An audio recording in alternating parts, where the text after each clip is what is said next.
The first thing to go was silence. It was devoured by the pressurized hum of the cabin, a sound that vibrated deep in Lena's bones, and the fretful, hiccuping cries of her 6-month-old son, Sam. The air tasted sterile, recycled, and thin. She rocked him gently, her body a metronome of exhaustion, whispering a lullaby from her own childhood into the downy hair at his temple.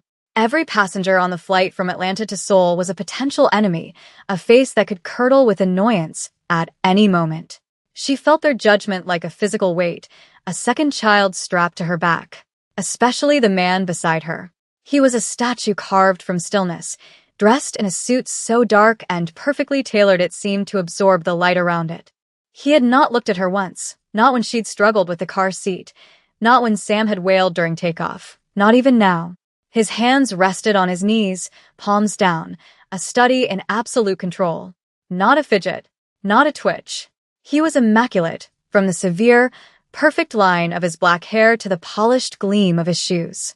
He smelled of something clean and expensive, like sandalwood and cold rain, a scent that cut through the stale cabin air and made her feel even more disheveled, more messy. Her life was a chaotic spill of baby formula and legal papers, while his was a straight, unwavering line. She adjusted Sam, pressing his warm, damp cheek against her own. "Sho, baby, sho," she murmured, her voice a threadbare prayer. He was all she had left of that other life, the one that had fractured and dissolved into a custody agreement signed in triplicate.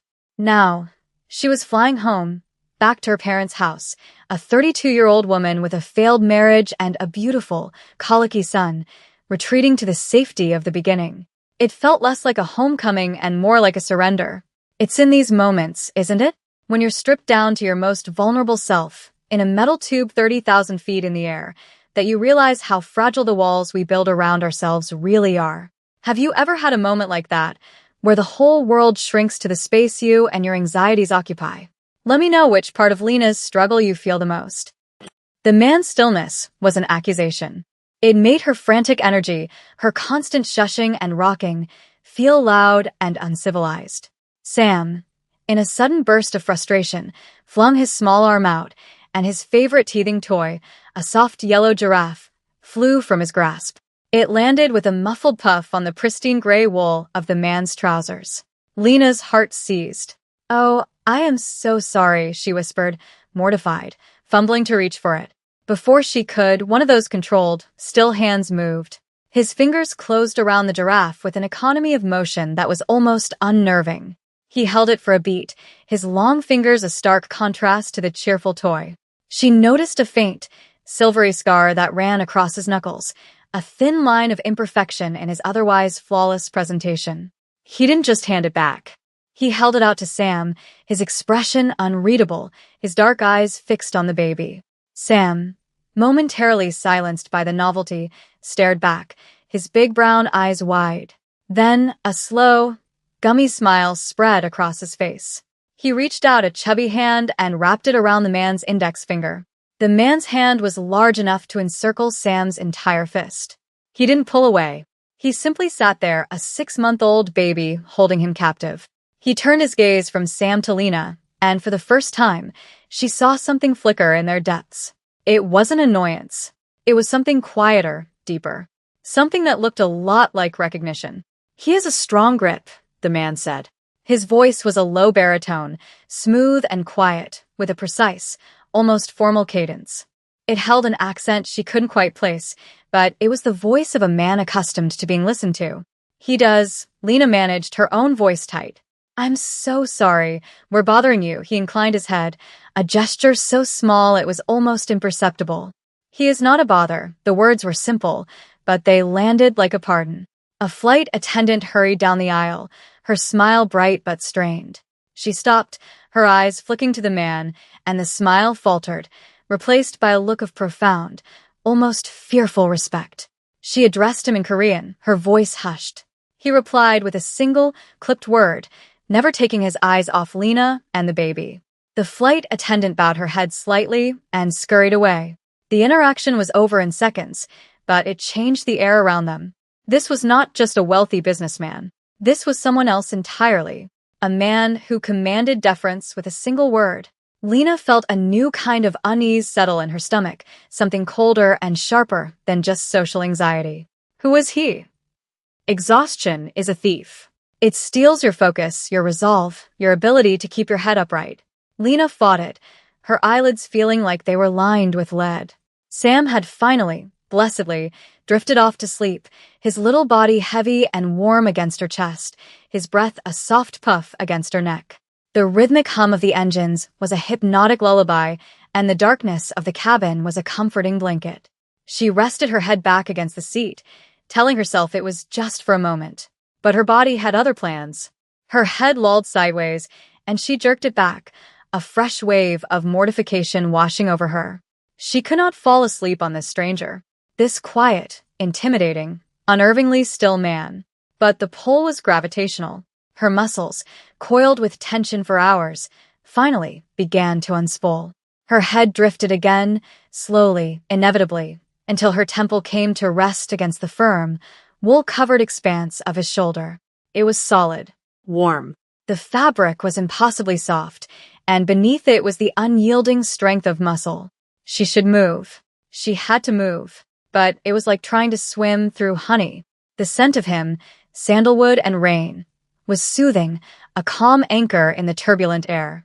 Her last conscious thought was a jumble of apology and surrender. She was just so tired. And for the first time in what felt like a lifetime, some small, exhausted part of her felt safe. She didn't see the way his posture, already perfect, became even more rigid, as if bracing for the unexpected weight. She didn't see the fractional tightening of his jaw, or the way his gaze dropped to the top of her head, to the intricate pattern of her braids resting against his suit. He did not move. He did not shift or shrug her off. He simply sat, a living statue, becoming an unwitting pillow for a stranger and her child in the dark of a transatlantic flight. He stared out the window at the endless, stardusted black, a silent guardian over a peace he hadn't sought but now seemed unwilling to disturb. The quiet hum of the plane wrapped around them, an intimate cocoon in the sky, sealing them in a moment of stolen, improbable rest. The powerful Korean Mafia boss, a man whose name struck fear into the hearts of his enemies, became nothing more than a place for a weary mother to lay her head. He could feel the soft weight of her breath against his neck. Kwon Min-jun had built his entire world on the principles of distance and control. People did not touch him without invitation, and invitations were never extended. His space was inviolable, a fortress built of wealth, fear, and a grief so profound it had become the architecture of his soul. Yet this woman, this stranger with tired eyes and a laugh line he'd noticed when she smiled at her baby, had breached his defenses without even trying. She had simply fallen asleep, and her son, the small, warm weight nestled between them, had curled a hand into the fabric of his shirt, anchoring himself in his sleep. Min-jun watched the flight attendant approach, her steps hesitant. He saw the question in her eyes, the offer to intervene. He gave a minute shake of his head, a gesture so small it was less a movement and more a cessation of movement. It was enough. She retreated. He was a man who moved markets, who could end a man's life with a quiet phone call, the head of the Chongryong clan, a Korean mafia boss whose very presence altered the atmosphere of a room. And he was currently trapped, not by an enemy, but by the bone-deep weariness of a young mother. He should have been repulsed, annoyed. This was a breach of protocol, a messy, human intrusion into his sterile world. Instead, he felt nothing, a strange, hollowed-out peace. The scent of her hair was of shea butter and something floral, and the baby smelled of milk and powder.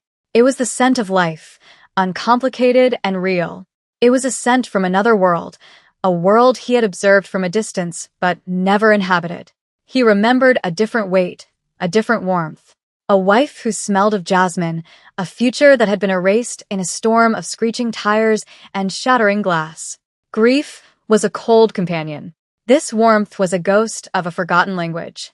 He carefully, slowly, drew the thin airline blanket from his own seat and draped it over her and the child, his movements precise, practiced, so as not to wake them.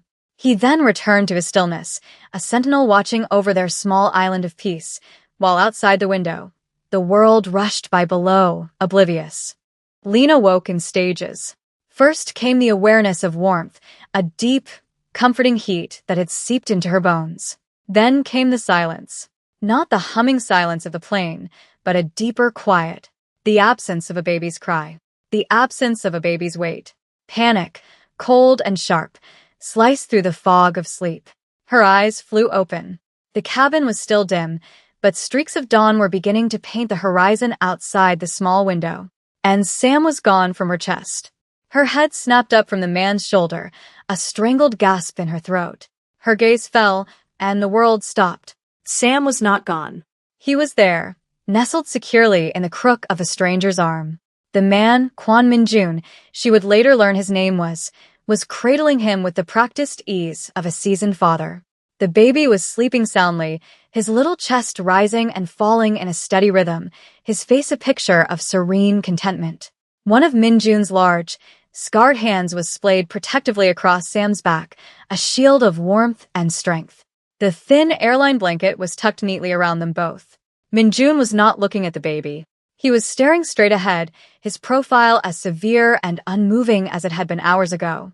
He seemed carved from shadow and morning light. It was the most shocking, disorienting sight Lena had ever witnessed. It wasn't just that he was holding her child. It was how he was holding him, with a kind of gentle, solemn reverence. He hadn't just tolerated the imposition, he had actively participated in it. He had taken her burden and held it while she slept. She stared, speechless, her mind struggling to reconcile the intimidating, powerful aura of the man with the profound tenderness of the image before her. This was an act of kindness, so quiet and so unexpected it felt more intimate than a shout, more stunning than any overt gesture. He must have felt her gaze, because he turned his head slowly. His dark eyes met hers. There was no judgment in them. No angit. Just a calm, steady watchfulness.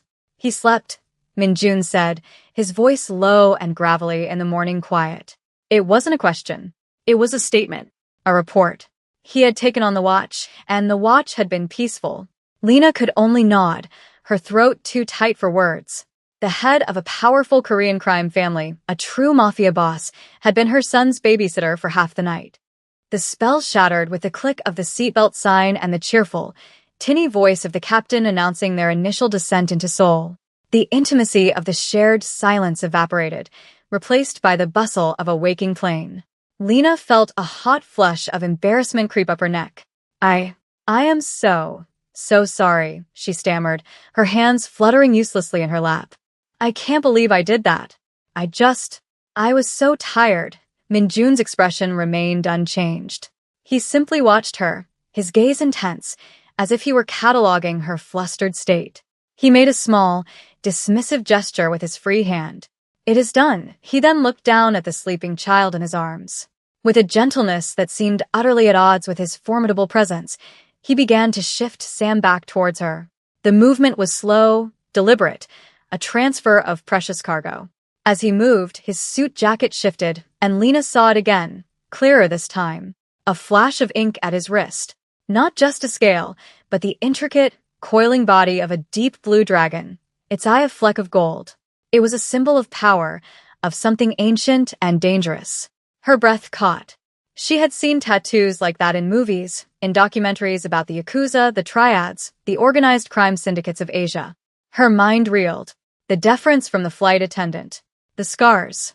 The absolute, unnerving control. He was not just a businessman. He was something far more complicated, far more perilous. As he settled Sam back into her arms, their fingers brushed. His skin was cool, smooth, but she felt a jolt, a spark of electricity that had nothing to do with static. It was a current of awareness, a sudden, stark understanding that she had spent the night sleeping on the shoulder of a man who inhabited a world of shadows and violence. Sam stirred, murmuring in his sleep, and Lena automatically pulled him closer, her body forming a protective shield around him. The gesture was instinctual, maternal. But as she looked at Min-jun, she realized the most dangerous thing in the sky that night had also been their staunchest protector. The paradox was dizzying, a truth her sleep-deprived brain couldn't possibly hope to untangle.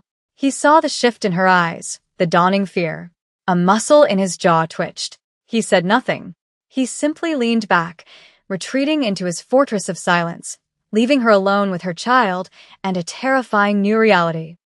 Landing was an organized chaos of people grabbing bags and jostling for position in the aisle. Lena, trying to juggle a diaper bag, her purse, and a waking Sam, felt a surge of anxiety. But a bubble of stillness seemed to exist around seat 2B. No one crowded them. No one bumped into them. It was as if an invisible wall had been erected around Minjun. As soon as the plane doors opened, a man appeared. He was huge, built like a mountain, with a shaved head and a face that looked like it had been in a long, losing argument with a brick wall. He wore a simple black suit and an earpiece, and his eyes scanned the cabin with a flat, professional vigilance. He bowed deeply to Minjun. "Mr. Kwon," he said, his voice a low rumble. He spoke in Korean, but the name registered. "Mr. Kwon." The man nodded, and the mountain, whom she would come to know as Mr. Park, began efficiently gathering Minjun's single, elegant briefcase. It was happening. She was about to be left behind, a strange footnote in this man's journey. She should have been relieved. Instead, she felt a strange pang of something.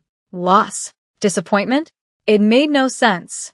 Just as she was turning to wrestle with her own carry-on, a different man stepped into their space.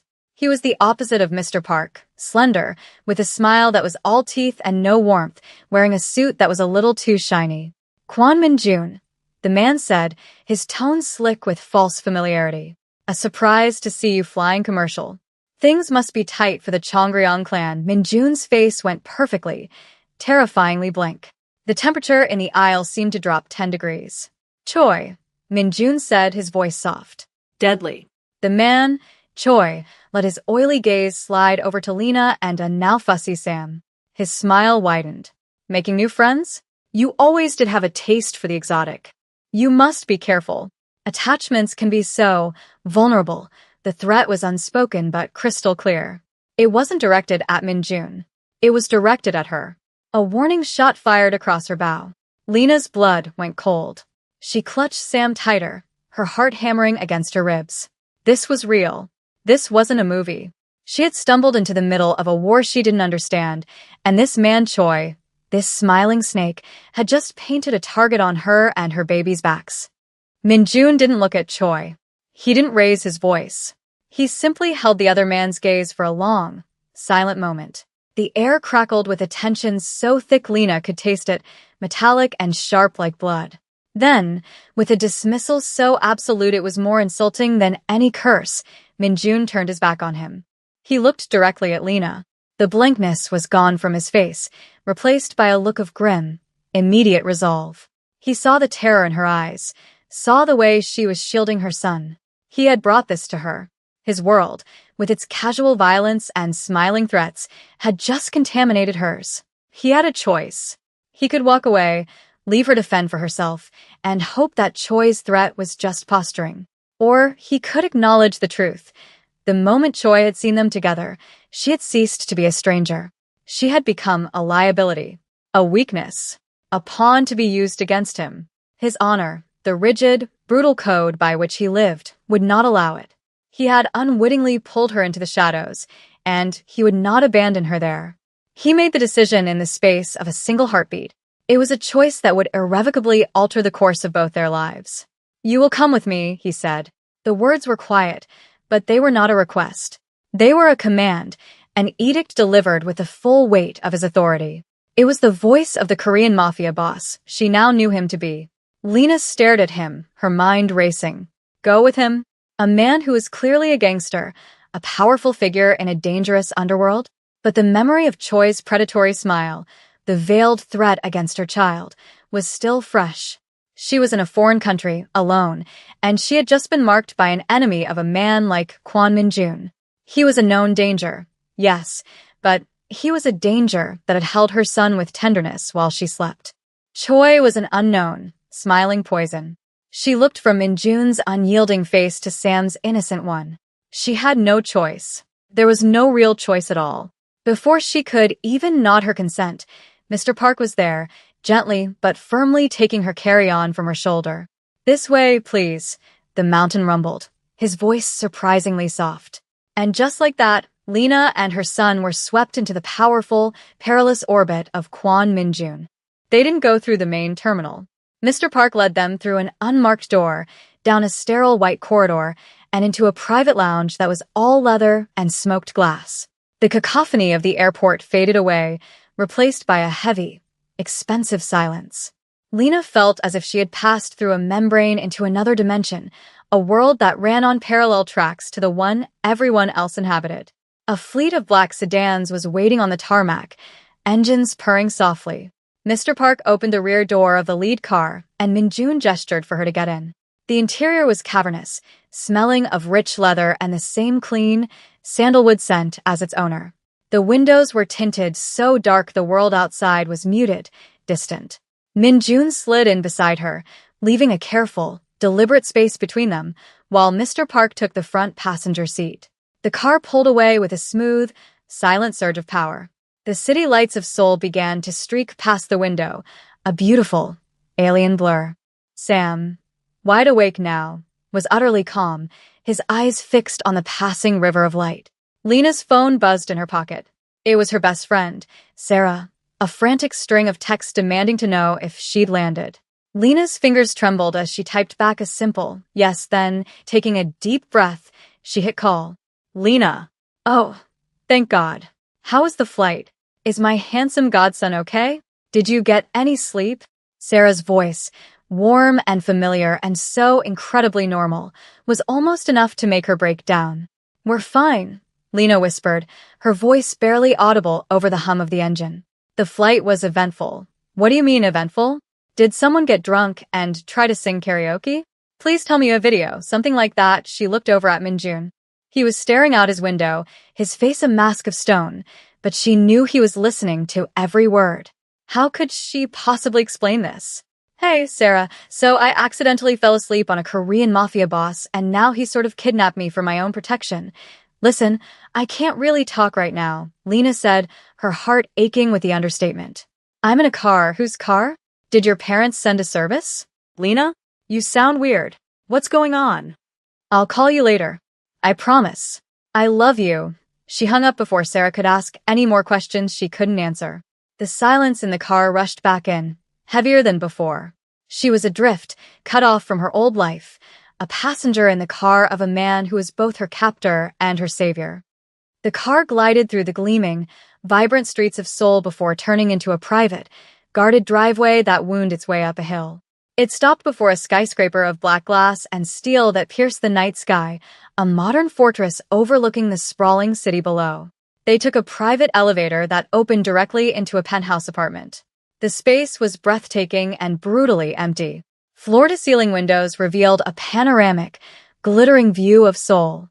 The furniture was minimalist, expensive, and cold, all sharp angles and neutral colors. It wasn't a home, it was a statement. A beautiful, lonely cage. Mr. Park set her bags down by the door. An older woman with a kind, wrinkled face and sad eyes appeared, bowing to Minjun. She was the housekeeper, Mrs. Kim.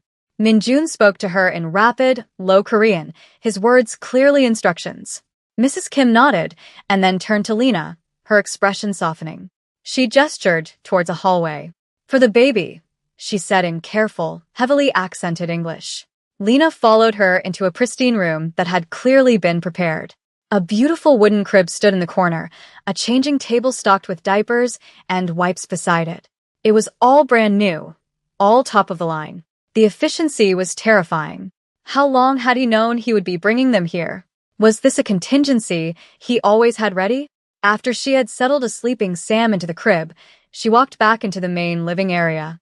Minjun was standing by the vast window, his back to her, a glass of amber liquid in his hand. He looked like he belonged there, a king surveying his kingdom of light. He turned as she approached, his face unreadable in the dim light. They saw you with me, he said, his voice quiet, finally offering an explanation. Choi's faction has been looking for a weakness, a way to create leverage. He saw you, and he saw an opportunity. He took a slow sip of his drink. By sitting next to me, by what happened on the plane, you became a tool he could use against my family. He would not have hesitated to harm you or your son to send me a message. Lena wrapped her arms around herself, a chill settling deep in her bones despite the warmth of the apartment. So, what happens now? For now, he said, his gaze meeting hers across the sterile, beautiful room. This is the safest place for you. You will stay here. You and your son will be protected.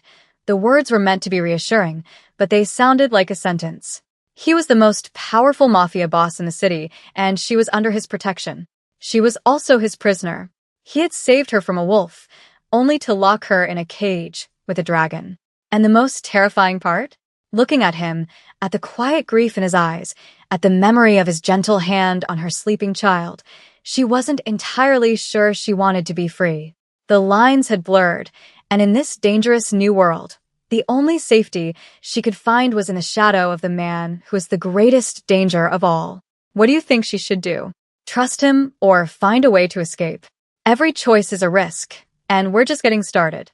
Let me know your thoughts in the comments, and don't forget to subscribe for the next part of their story.